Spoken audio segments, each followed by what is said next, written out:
ఆఖరిగా మొదటి నుంచి మొదలు పెట్టుకొని మన టాపిక్ ఏమిది, 3వ ఎపిసోడ్ పేరేమి, యేసుక్రీస్తు రాకడ యొక్క సంకేతాలు అనేది ఎన్ని చూస్తున్నాం మనము? 15 చూస్తున్నాం. దగ్గర 5-6 వారాల వరకు అయింది ఇది.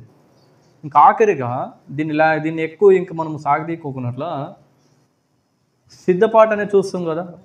లాస్ట్ వీక్ నేను ఒక టాపిక్ చెప్తున్నాను, ఏమది ఎవరైనా రాసుకున్నారా? ప్రభువైన యేసుక్రీస్తు రాకడకు సిద్ధపాటు అనే దాని గురించి మనము చూస్తున్నాం. అంటే వి మస్ట్ ప్రిపేర్డ్. దేనికి? మనము కంపల్సరిగా సిద్ధంగా ఉండాల్సిన విషయం దేనికంటే క్రీస్తు రెండో రాకడికి. ఎప్పుడు వస్తుందో తెలియదు, ఎలా వస్తుందో తెలియదు, ఎవరు పంపిస్తారో తెలుసు. ఎవరు పంపించేది? తండ్రి అనే దేవుడు. ఎవరు వస్తారో కూడా తెలుసు. ఎవరు వస్తారు? యేసుక్రీస్తు గారు. ఎలా వస్తారో కూడా తెలుసా? ఎలా వస్తారు అనేది అదొకటే తెలుసు. ఇంకా అది కూడా తెలుసు. ఇంకా దొంగ వాళ్ళే వస్తారు, మధ్య ఆకాశంలో వస్తారు, కొన్ని వేల దూతలతో వస్తాడంట. ఎవరైనా వేలు కూడా కాదు, లక్షల దూతలతో. ఒకడే రాడాయన. ఆయన వెంట ఎంతమంది ఉంటారంట? ఎందుకంటే ప్రభువైన యేసుక్రీస్తుని దేవుడు ఒకడే పంపించేకి ఇష్టం లేదు ఎవరికి? దేవునికి. ఆయన వెంట అయిన కొన్ని కోట్ల దూతలు ఉంటాయి. ఆ దూతలతో పాటు ఈయన వస్తాడు. ఈయన రాజులకు రాజు కదా. ఈయన దావీదు సింహాసనం పైన కూర్చున్న వ్యక్తి ఇప్పుడు ఎవరు? మన ప్రభువైన యేసుక్రీస్తు. రాకముందు ఈ లోకానికి వచ్చిన తర్వాత మనుష్య కుమారుడు తిరిగి వెళ్ళిపోయిన తర్వాత ఆయన ఎవరు? ఇప్పుడు రాజులకు రాజు. అంటే దావీదు సింహాసనం పైన కూర్చున్న ఇప్పుడు వ్యక్తి ఎవరంటే మన ప్రభువైన యేసుక్రీస్తు. తండ్రి కుడిపర్శ్వమున కూర్చున్న వ్యక్తి ఎవరంటే మన ప్రభువైన యేసుక్రీస్తు. తండ్రి కుడిపర్శ్వమున ఆయన కూర్చున్నాడంటే తండ్రికి సమానుడే అని చెప్పుకున్నాడు ఎవరు? నేనుగా చెప్పింది ఎవరు? ప్రభువైన యేసుక్రీస్తే. నేనేం పలుకుతానో తండ్రి కూడా అదే పలుకుతాడు. నాకే ఆలోచన వస్తుందో తండ్రి కూడా అదే ఆలోచన వస్తుంది. కాబట్టి ఆయన ప్రకారమే నేను ఈ లోకానికి వచ్చాననేది ప్రభువైన యేసుక్రీస్తు గారు ప్రకటించుకున్నాడు. ఆ ప్రకటన చేసిన దానికి యూదులు ఏం చేశారు? ఆయన్ని సిలువ వేశారు. ఇదేమన్నా అబద్ధం అంటే కాదు. ఇది నిజము. కానీ యూదులు దీన్ని ఏం చేయలేదు? నమ్మలేదు. వాళ్ళు నమ్మకపోయి విడిచిపెట్టి ప్రభువైన యేసుక్రీస్తుని ఏం చేశారు? ఇలాంటి యూదులు ఇప్పుడు రిస్క్లో ఉన్నారు. ప్రస్తుతంలో ఎందుకు రిస్క్లో ఉన్నారంటే శత్రు దేశాలన్నీ చుట్టుకుంటున్నాయి. దేనికి? ఇజ్రాయెల్ దేశానికి. మనం ఇజ్రాయెల్ దేశం ముస్లిం దేశం అని అనుకుంటాం ఒక లెక్కలో. నేను లాస్ట్ వీక్ చెప్తాను కదా, చాలామంది ప్రభువైన యేసుక్రీస్తుని వీళ్ళు నమ్మలేరు కాబట్టి వీళ్ళ పైన ఇరాన్ దేశాలన్నీ ఉన్నాయి కాబట్టి వీళ్ళు ఒకటేనా అనుకుంటున్నారు చాలామంది. ఇజ్రాయెల్ దేశము యూదుల దేశం. అది ప్రభువైన యేసుక్రీస్తు పుట్టిన గోత్రం అది యూదా గోత్రం. అంటే ఆయన కూడా ఒక యూదుడు, యూదుల రాజు అని అంటారు కదా ఆయన్ని. ఫరో ఆయన్ని ప్రశ్నలు అడుగుతున్నప్పుడు నువ్వు రాజువా అంటే ఆయన ఏమంటాడు? నేను రాజుని అని ఒప్పుకుంటాడు ఆయన. అంటే దాని ఉద్దేశం ఏంటి? ఆయన యూదుల రాజు అని పైన ఆయన సిలువ కేసిన తర్వాత పైన బోర్డు పైన రాస్తాడు ఏమని? యూదుల రాజు అని. అది కూడా వాళ్ళు ఎగితాళిగా రాసినా కానీ అది నిజమే. ఈయన యూదుల రాజు అని చెప్పుకుంటున్నాడు. ఈయన మెస్సే అని ఏం చేస్తున్నాడు? చెప్పుకుంటున్నాడు. దీన్నే కామెడీగా రాసి పైన ఏం చేద్దాం బోర్డు తగిలింది. వాళ్ళు కామెడీగా రాసిన, దాన్ని ఎగతాళిగా రాసిన అది ఏమైపోయింది? అది నిజమైపోయింది. ఇంకో ఫ్యాక్ట్ కూడా చెప్పాను కదా, ఎవరైతే ఆయన సిలువ వేశారో పిలాత్ అనే వ్యక్తి ఏం చేస్తున్నాడు? అప్పటికప్పుడే చేతులు కడుక్కున్నాడు. మిగతా వాళ్ళందరూ యూదులు ఆయన ప్రజలే ఏం చేస్తారు? ఆయన్ని సిలువకేశారు. వాళ్ళ పరిస్థితి ఏమైందని కూడా నేను చెప్తాను. హిట్లర్ అనే వ్యక్తి మనకు తెలుసు కదా. హిట్లర్ అనే వ్యక్తి ఆయన పదవిలోకి వచ్చిన తర్వాత మొట్టమొదటిగా ఆయన టార్గెట్ ఎవరు తెలుసా? యూదా ప్రజలే. ఆ యూదుల ప్రజల్ని దగ్గర 6 లక్షల మందిని అప్పుడే ఆయన ఏం చేసేసాడు? ఈ పరిశుద్ధమైన ఒక వ్యక్తిలో నాకు ఎలాంటి పాపము కనబడటలేదు అని ఎవరు? పిలాత్ అన్నాడు. కాబట్టి మీ ఎదుటనే నా చేతిలో ఏం చేస్తున్నానని నేను కడుక్కుంటున్నాను. అప్పుడే యూదుల ప్రజలు ఏమంటారు? ఆ వ్యక్తి యొక్క రక్తము మా మీద, మా పిల్లల మీద ఉండును కాక ఏ సమయంలో అయితే అన్నారో అదే సమయంలో హిట్లర్ అనే వ్యక్తి వచ్చి ఆ యూదుల్లో ఉంటున్న ప్రతి ఒక్క పిల్ల పిసుకులను అందరిని ఏం చేశాడు? ఆయన 6 లక్షలు దగ్గర 6 లక్షల మందిని ఆయన వేసేయడం జరిగింది. ఎందుకు? హిట్లర్కి ఏం సంబంధము? హిట్లర్ ఏమన్నా క్రైస్తవుడా?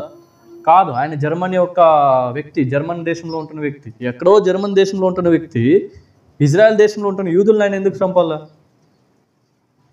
చంపలేము. ఇది తండ్రి యొక్క సంకల్పం అయ్యుండొచ్చు. ఎందుకంటే యూదా ప్రజలు ఏం చేశారు? దేవుణ్ణి సిలువ వేశారు. మళ్ళీ ఇప్పుడు ప్రజెంట్ ఎందుకు వాళ్ళు రిస్క్లో ఉన్నారంటే వాళ్ళు ఇంకా మొదటి రాకడ కొరకే ఏం చేస్తున్నారు? వాళ్ళు ఎదురు చూస్తున్నారు. మా మెస్సయ్య వస్తాడు వచ్చిపోయినారని మనకి తెలుసు. కానీ వాళ్ళు ఏం చేయట్లేదు, ఇంకా ఎదురు చూస్తూనే ఉన్నారు. మనం రెండో రాకడ కోసం మనం ఎదురు చూస్తుంటే వాళ్ళు కేవలము ఇంకా మొదటి రాకడ కొరకే వెయిట్ చేస్తున్నారు. నా కొరకు వస్తాడు, ఆయన సిలువలో బలి అవుతాడు, మా కొరకు రక్తాన్ని చిందిస్తారనే అనుకుంటున్నారు వాళ్ళు. కానీ మన కొరకు ఆయన రక్తాన్ని చిందించి ఆల్రెడీ వెళ్ళిపోయినాడనే సంగతి వాళ్ళు గ్రహించలేకపోతున్నారు. కాబట్టి వాళ్ళకి సిద్ధపాటు ఒక వాక్యం అనేది వర్తిస్తుందా? ఇప్పుడు ఏమన్నా వాళ్ళు అప్పితప్పి వాక్యాన్ని విన్నారనుకోండి, ట్రాన్స్లేట్ చేసుకొని, ఇప్పుడు ఈ వాక్యము క్రీస్తు రాకడకు సిద్ధపాటు అనే వాక్యం ఇప్పుడు చూస్తున్న కొన్ని పాయింట్లు, అది వాళ్ళకి వర్తిస్తుందా లేదా? వర్తిస్తుందా లేదా? సిద్ధపాటు అనేది దేనికి? సిద్ధపాటు అనేది మొదటి రాకడికి చెప్పలేదు. ఇది మొదటి రాకడిలో ప్రవచనం అని అన్నాడు దీన్ని. రెండో రాకడికి సిద్ధపాటు అదేమది ప్రవచనం అని ఉండదు. ఏముంటుంది? సిద్ధపాటు అనేది ఉంటుంది. మళ్ళీ ఈ సిద్ధపాటు క్రైస్తవులకే, యూదులకే, లేకపోతే అందరికే? అందరికి ఇప్పుడు కూర్చోపెట్టుకొని చెప్తే వింటారు. అది సిద్ధపాటు ఎవరికి? మళ్ళీ ఇది కేవలం క్రైస్తవులకి మాత్రమే. కేవలము క్రైస్తవులు మాత్రమే తెలుసుకోవాల్సిన విషయాలు మాత్రమే సిద్ధపడి ఉండాలా. అదే అన్యులు కూర్చోపెట్టుకొని చెప్పండి మళ్ళీ దీని గురించి వింటారా? ఇట్లా ప్రభువైన యేసుక్రీస్తు ఎవరు అంటాడు? ఆయన అడిగితే ఎవరు ఆయన ఎవరు అని అంటారు. ఎవరు? ముస్లిం వాళ్ళు. అంతగా యూదుల్ని అడగండి, మీరు ఆయన ప్రజల్ని అడగండి. రెండో రాకడ వస్తున్నాడు? లేదు, ఆయన ఇంకా మొదటి రాకడే ఇంకా రాలేదు. నువ్వు రెండో రాకడికి పోతావా? ఎన్ని వేల సంవత్సరాలు ఇప్పటికి? 2000 సంవత్సరాలు. 2000 సంవత్సరాలైనా కానీ ఇంకా వాళ్ళు ఏమంటున్నారు? మొదటి రాకడ అనుకుంటారు. మళ్ళీ వాళ్ళకేమని సిద్ధపాటు అనేది వర్తిస్తుందా? వర్తించదు. ఎందుకంటే కేవలము క్రైస్తువులు, అది కూడా ఎవరు? ఆ క్రైస్తువులు ఎవరు? ప్రభువైన యేసుక్రీస్తు నామములో బాప్తీసం పొందుకొనిన వాళ్ళు మాత్రమే ఈ సిద్ధపాటు. ఎందుకు మనకోటే? ఎందుకు ఈ సిద్ధపాటు? మనమేం దేవుని యందు భయం లేకున్నట్లు ఉన్నామా? దేవుడు లేడు అని అంటున్నామా? యూదులకు అట్లా మనమేం ఆయన మొదటి రాకడే రాలేదని మనం ఏమని అనుకుంటున్నామా? మళ్ళీ ఎందుకు ఈ సిద్ధపాటు మనకి? ఈ సిద్ధపాటు మనకు అవసరమా? ఏంటి టాపిక్? ఏమి ఇప్పుడు? ఏ టాపిక్ కూడా కాదు, ఇది లాస్ట్ ఎండింగ్. ఇంకా ఇది కొన్ని పాయింట్లు ఉన్నాయి. పాయింట్లు ముగించుకొని మనం ఈ సిరీస్ని ఏం చేద్దాము? ముగించుకెడదాం. ఈ ఒక వారంలో ముగిస్తాను, భయపడదాను. మళ్ళీ దీన్ని ముందరికి నేను కొనసాగించలేను. 4th ఎపిసోడ్ స్టార్ట్ చేయాలని ఎప్పటి నుంచో అనుకుంటున్నాను, అది కుదరట్లేదు. అందుకే ఈరోజు ఎట్లయినా కానీ ఇది కేవలము ముగింపు మాత్రమే. ఏది? క్రీస్తు రాకడకు సిద్ధపాటు అనేది ముగింపు. ఇప్పుడు ఈ ముగింపులో ఎన్ని వస్తాయంటే దగ్గర పాయింట్లు 7 పాయింట్లు చూస్తాను. అది కూడా జల్దీ చూసుకెడదాం. ఎన్ని పాయింట్లు? 7 పాయింట్లు వస్తాయి. ఫస్ట్, మొదటి రాకడికి యూదులు కానీ ప్రతి ఒక్క ప్రజలు కానీ ఎదురు చూసింది దేనికోసం తెలుసా? క్రైస్తవులుగా మారడానికి కోసం. ఎవరు? ప్రభువైన యేసుక్రీస్తు మొదటి రాకడ కొరకు వెయిట్ చేసిన వాళ్ళందరూ ఎలాంటి వాళ్ళు అంటే క్రైస్తవులుగా మారడానికి, అలాగే వాళ్ళ పాపాన్ని కడిగి నీళ్ళలో కడిగి వేయడానికి ప్రభువైన యేసుక్రీస్తు కొరకు మొదటి రాకడలో వెయిట్ చేసిన వాళ్ళు. ఆ వెయిటింగ్ వేరే. ఇప్పుడు మనం వెయిట్ చేస్తుంది దేనికి? మళ్ళీ మన పాపాలు కడిగి వేయడానికే.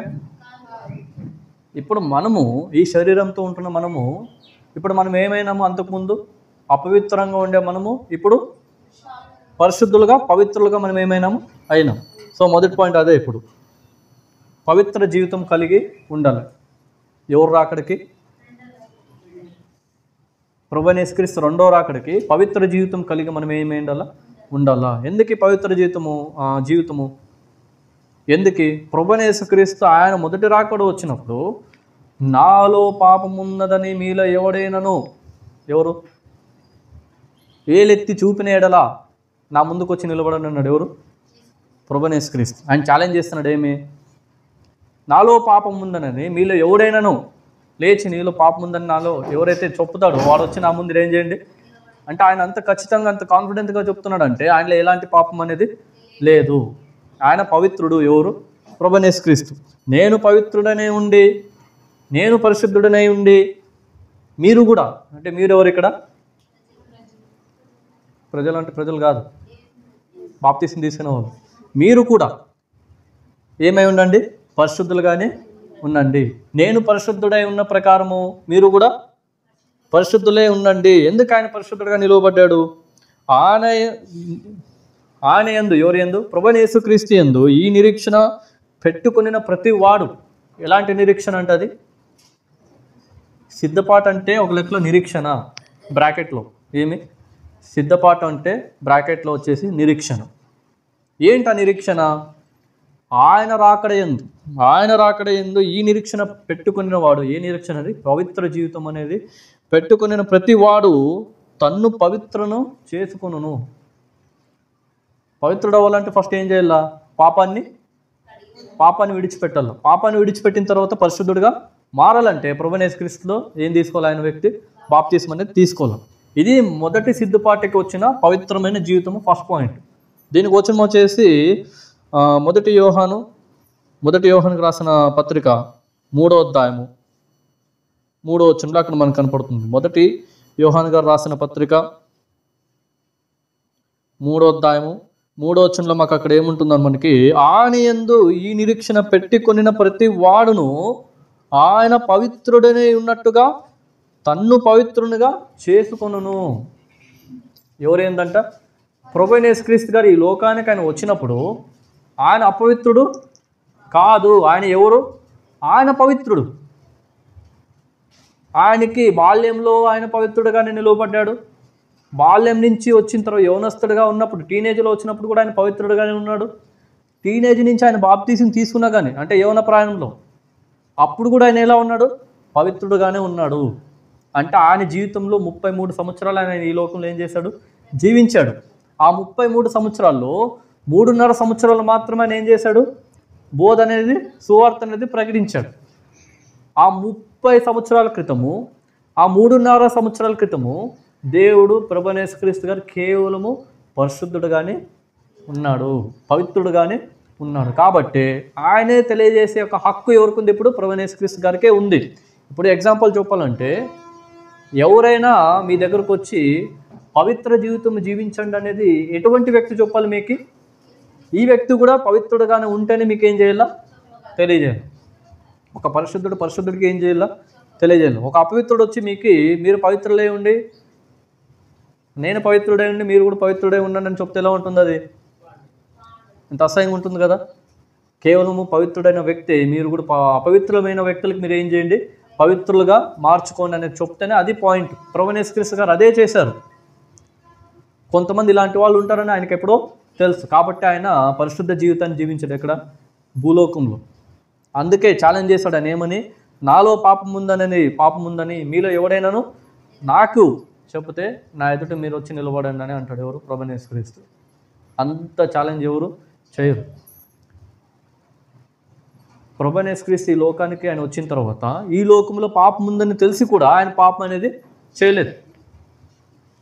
ఇది క్లారిటీ కదా. అప్పుడు ఒక సందర్భం మనం చూస్తున్నాం. ఏంటంటే అది చేప గురించి ఒక ఉపమానాన్ని మనం ఏం చేసాము? విన్నాం. ఏంటి ఆ ఉపమానము? చేప మనకి సాక్ష్యం ఇచ్చిందని అన్నాం. చేప సముద్రంలో ఉంటున్నప్పుడు సముద్రము ఆ ఉప్పు అంటుకోకున్నట్లు కాపాడుకుంది ఏంది? ఆ శరీరాన్ని, అంటే ఆ చేప శరీరాన్ని. అలా జీవించాలనేది యవనస్తుడు అనేది మనము చూస్తున్నాం. అంటే చేప అంటే ఇక్కడ ఎవరు? యవనస్తులు. ఉప్పు అంటే ఏమి ఇక్కడ? పాపము. నీళ్ళు అంటే లోకము. అంటే లోకంలో పాపమే ఉంది. ఏముంది? లోకంలో పాపమే ఉంది. ఆ పాపాన్ని అంటుకోకున్నట్లు ఎవరైతే నిలబడతాడో వాడే పవిత్రుడుగా నిలబడతాడు. ఎవరైందు? ప్రభువైన యేసుక్రీస్తునందు. అలా నిలబడ్డాడు ఎవరు? ప్రభువైన యేసుక్రీస్తు గారు. మొట్టమొదటి వ్యక్తి ఎవరైనా ఉన్నాడంటే పాపం లేకున్న వ్యక్తి లోకంలో, అది ప్రభువైన యేసుక్రీస్తు తప్ప ఇంకా ఎవరు లేరు. అలాంటి వ్యక్తే సాక్ష్యం వెళ్ళాలి. అలాంటి వ్యక్తే మనకి చెప్పాలి. ఇప్పుడు అలాంటి వ్యక్తిని మనం గ్రహించే ఈ విషయాలు మనం ఏం చేయాలా? తెలుసుకోవాలి. ఇది పవిత్ర జీవితం కలిగి ఉండాలనేది ఫస్ట్ పాయింట్. ఇంక రెండో పాయింట్ వచ్చేసి ప్రార్థన జీవితం కలిగి ఉండాలంటే ఏ జీవితము? ప్రార్థన జీవితం. రోజుకి ఎన్నిసార్లు చేసుకుంటాం మనం? రోజుకి ఎన్నిసార్లు చేసుకున్నా కానీ తనివి తీరు. ఎన్నిసార్లు చేసుకుంటే అంతా మనకేమో మన జీవితానికి అంత మంచిది. పవిత్రుడుగా ఉండాలంటే ప్రార్థన చేసుకో, అపవిత్రుడిగా మారాలంటే ప్రార్థన విశ్వాసాన్ని నువ్వేం చేసుకో, కోల్పో. అంటే ఇక్కడ రెండో పాయింట్ అదే వచ్చింది. ఇక్కడ ప్రార్థన జీవితం మనం ఏం చేయాలంట, కలిగి ఉండాలా. మనుష్య కుమారుని ఎదుట పిలువబడుటకు, ఎవరు ఎదుట? పిలువబడిన వాళ్ళం కదా మనము. ఎవరు మనము?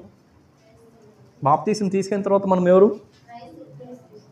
దానికి ఇంకో పేరు పిలువబడిన వాళ్ళు. ఎక్కడి నుంచి ఎక్కడికి? లోకంలో నుండి క్రీస్తులోనికి మనం పిలువబడిన వాళ్ళం. కాబట్టి ప్రార్థన జీవితం కలిగి ఉండకపోతే గిన పిలువబడినా కానీ వేస్ట్ అవుతుంది. సింపుల్ అంతే. పిలువబడినా కానీ వేస్ట్ అవుతుంది.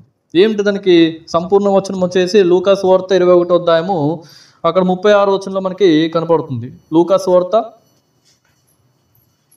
లూకా గారు రాసిన సువార్త 21వ అధ్యాయము,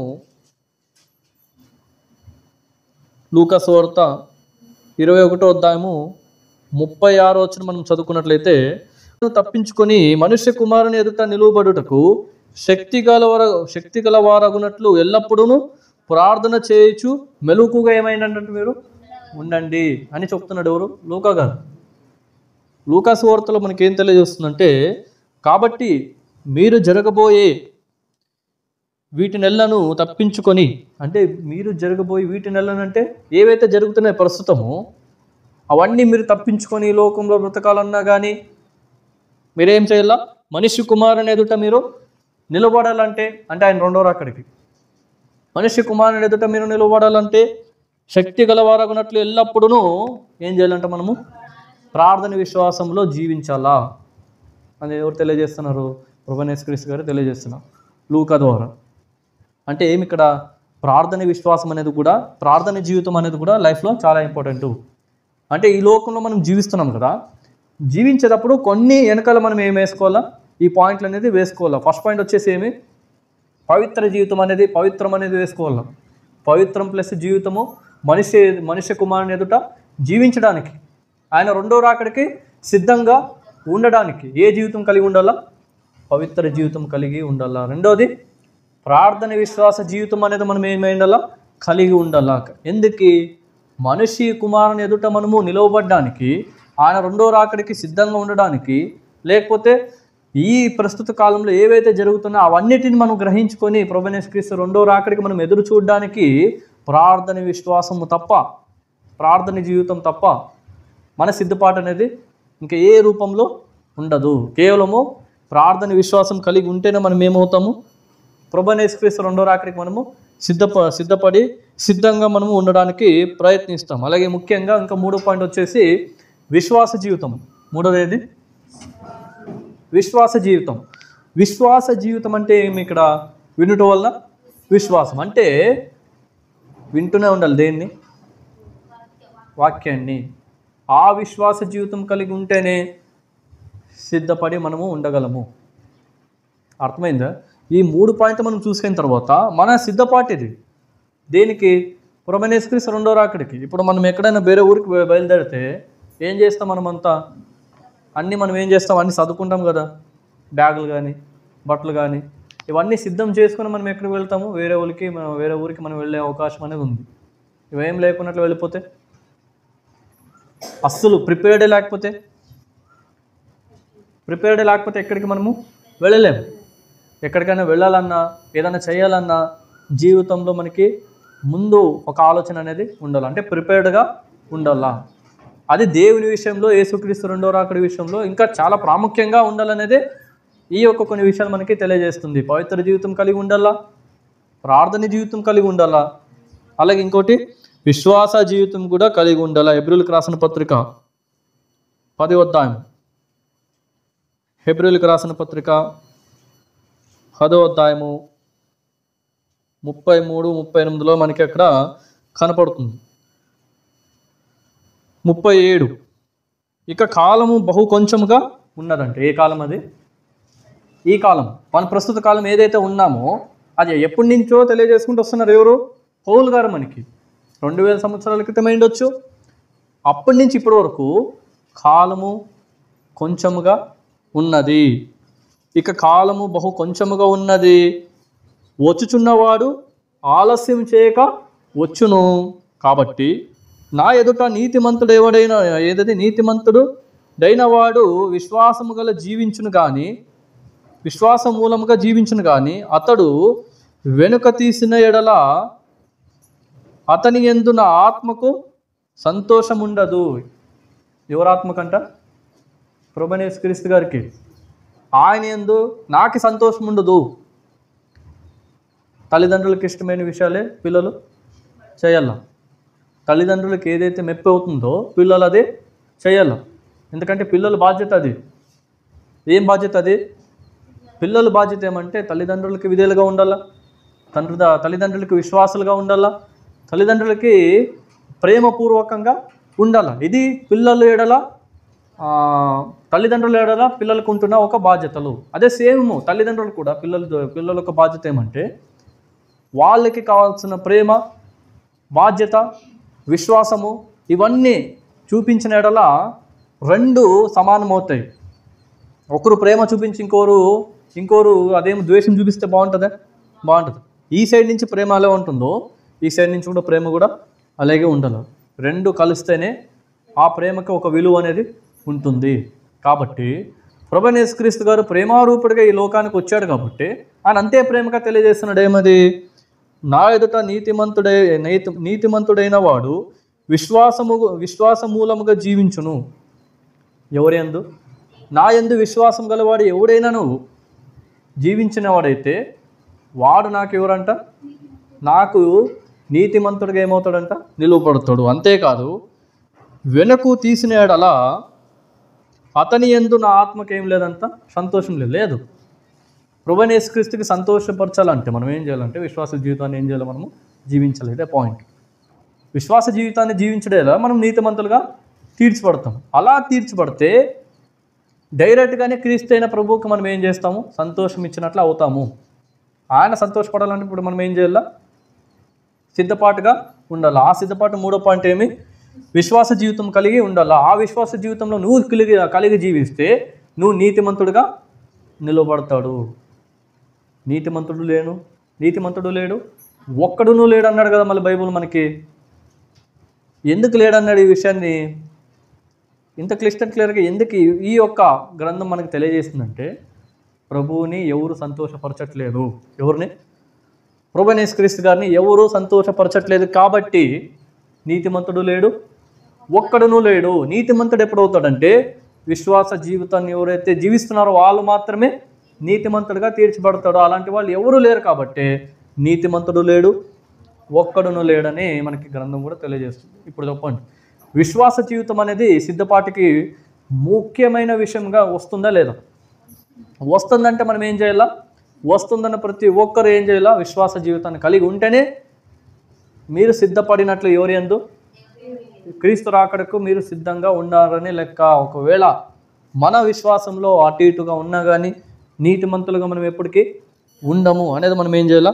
గుర్తు చేసుకోవాలి. ఇది మూడో పాయింట్. ఇంకా నాలుగోది వచ్చేసి సహవాస జీవితం మనము కలిగి ఉండాలి. ఏ జీవితాన్ని? ఫెలోషిప్ లైఫ్ అని అంటారు దాన్ని. ఏ లైఫ్? Faith life. అదే ఇంకోటి ఏదది? రెండో చూస్తుంటాం కదా, ప్రేయర్ లైఫ్.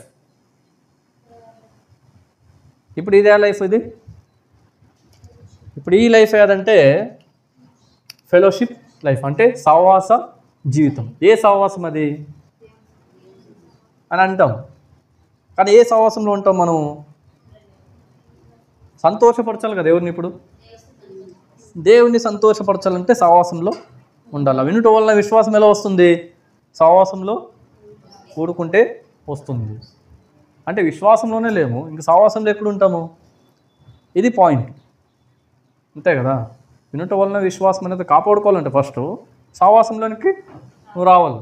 సహవాసంలోకి వచ్చిన తర్వాతనే నువ్వు పవిత్రుడిగా అవుతావు, ఇంకా ప్రార్థన విశ్వాసంలో ఉంటావు, ఇంకా విశ్వాస జీవితాన్ని నువ్వు జీవిస్తావు. దేంట్లో ఉంటే? సహవాసంలో ఉంటే. అది ఏ సహవాసమైనా అయ్యుండొచ్చు. ప్రార్థనకి ఏదది దేవుని దగ్గర రావడానికి అది ఏ సహవాసమైనా అయ్యుండొచ్చు, కానీ సహవాసంలో మనం ఫస్ట్ ఉండాలా. ఆ సహవాసం మనం కలిగి ఉంటే క్రీస్తు రెండో రాకడికి సిద్ధపాటుగా మనము కలిగి ఉన్నాము అనే విషయాన్ని మనకి ఏమవుతుంది? తెలుస్తుంది. దీనికి వచనం చూస్తున్నాం మనము. హెబ్రోల్కి రాసిన పత్రిక, అదే హెబ్రోల్కి రాసిన పత్రిక 10వ అధ్యాయము 25వ వచనంలో మనకు కనపడుతుంది. హెబ్రోల్కి రాసిన పత్రిక 10వ అధ్యాయము 25వ వచనంలో అక్కడ ఏముంటుందంటే, ఆ దినము సమీపించుట మీరు చూచిన కొలది. ఏ దినం అది? ఆ దినము. ఆ దినమే అది, అదే మహాదినము. ఆ మహాదినమే అది ప్రభువైన యేసుక్రీస్తు రెండో రాకడ. ఆ మహాదినము అంటే ఆ దినము సమీపించుట మీరు చూచిన కొలది మరి ఎక్కువగా అలాగు చేయొచ్చు ప్రేమ చూపుటకును సత్కార్యములు చేయుటకును ఒకరినొకడు పురికొల్పుకొనవలెనని ఆలోచింతుము. ఏంటి పురికొల్పమని అంటే ఏమిది? అర్థమైందా? ఈ పురికొల్పమని అంటే ఏమి చెప్పండి. ఇప్పుడు కోడ్ల పందాలు చూసారా? కోడ్ల పందాలు జరిగే ముందు ఆ కోడిని విడిచే ముందు ఆ కోడిని పట్టుకుంటారు ఒక వ్యక్తి. పట్టుకైన తర్వాత దాని తలని ఏం చేస్తుంటాడు? ఇట్లా పురికొల్పుతుంటాడు ఇట్లా. ఎందుకంటారు అట్లా? దాన్ని రెచ్చగొట్టాలి. దేన్ని?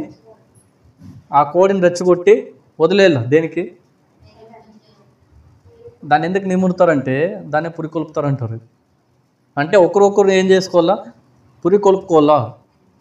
అది ప్రార్థన సహవాసంలో ఉండొచ్చు, అది విశ్వాస జీవితంలో ఉండొచ్చు, అది ప్రార్థన విశ్వాసంలో ఉండొచ్చు. ఒకరినొకరు ఏం చేసుకోవాలి? ఇట్లా ఆ కూడగట్లు ఇట్లా పురికొల్పుకోవాలా. అంటే రెచ్చగొట్టుకోవాలా. అంటే రెచ్చిపోవాలా. ఏ విషయంలో? దేవుని విషయంలో. దేనిని బట్టి? ఆ దినమును బట్టి. ఆ దినమే అది రెండవ రాకడ బట్టి. ఆ రెండవ రాకడ ఎవరు వస్తారు? ఆయనను బట్టి మనము మన జీవితంలో ఒకరినొకరు రెచ్చగొట్టుకోవాలి. దైహికంగా కాదు, ఆత్మీకంగా. ఆత్మీకంగా ఒకరినొకరు రెచ్చగొట్టుకొని ఏ విషయంలో? అది కేవలము సావాస విషయంలో. సావాస విషయంలో ఒకరినొకరు రెచ్చగొట్టుకొని ఎక్కడికి రావాలి? మనము సావాసంలోకి వస్తే మాత్రమే ప్రార్థన విశ్వాసాన్ని మనం కలిగి ఉన్నామనేది మనకి ఏమవుతుంది? తెలుస్తుంది. లేదా ఈ విశ్వాసము, ఈ జీవితము దేవుని యందు ఏమవుతుంది? నాశనం అవుతుంది. కాబట్టి సమాజముగా కూడుటకును మానక. సమాజం అంటే సహవాసమే. సమాజంలో కూడుటకు మానక ఆ దినము సమీపించుట మీరు చూచిన కొలది మీరు ఏం చేసుకోండి? సిద్ధంగా ఉండండి. అంటే పురికొలుపుకొని ఉండండి. అంటే రెచ్చగొట్టుకొని ఎక్కడికి రావాలా? సహవాసంలో రావాలనేది పట్టుదలతో ఎక్కడికి రావాలా? సహవాస జీవితంలో వస్తే ఆ జీవితము ఏమవుతుంది? దేవునికి సంతోషము అవుతుంది. ఆ సంతోషం బట్టి ఆయన రావచ్చు. ఎక్కడికి? రెండవ రాకడైనా త్వరలోనే రావచ్చు. ఇది ఎన్నోది? 4వది. ఇంకా 5వది వచ్చేసి పట్టుదలతో కూడిన